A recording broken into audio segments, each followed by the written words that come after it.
concrete playground and a place that's had a lifetime of care. Is this when you bought it? Yes. Yeah, in the backyard, with the classic lemon tree. Absolutely. After 28 years of growth, Just look at it now. it's all right. Where's your house gone?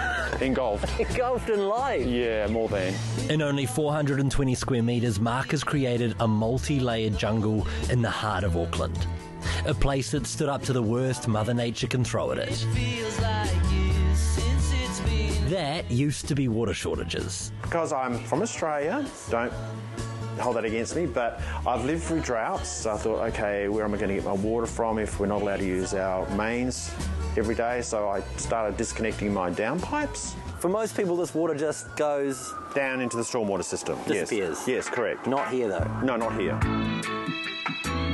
Tucked into his forest are 7 upcycled water receptors.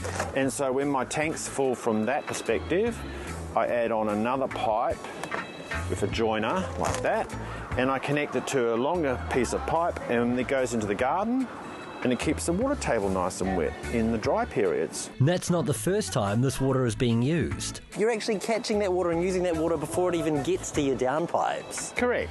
Yeah, with my everphyte plants and my bromelias, they catch water and they hold on to it.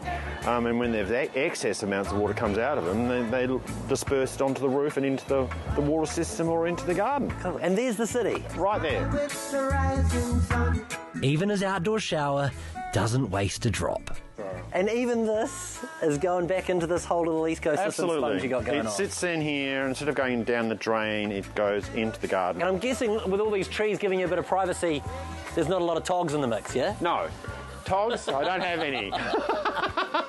That protection would become vital. His property was the poster child for drought resilience. Then the floods arrived.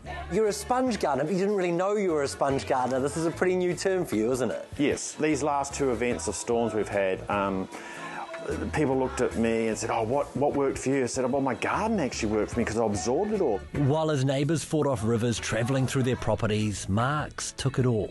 My neighbours around me were all being, they're dealing with water coming into the house or underneath the house, but my place was not like that at all. His layers of life created a buffer. When the rain came down, his garden caught it. But I just didn't look at my section as planting, I looked at my airspace as planting as well. So I've got different layers of planting in my trees and in my palms. And so all that water hits these layers and it just slows down the process, doesn't it? That's kind of what nature wants to do. It has to. It's a part of its whole system of evolving. Now his little slice of sponge is growing. In nearby parks, Mark's been changing the way we deal with water, creating a more resilient landscape to protect us and nature.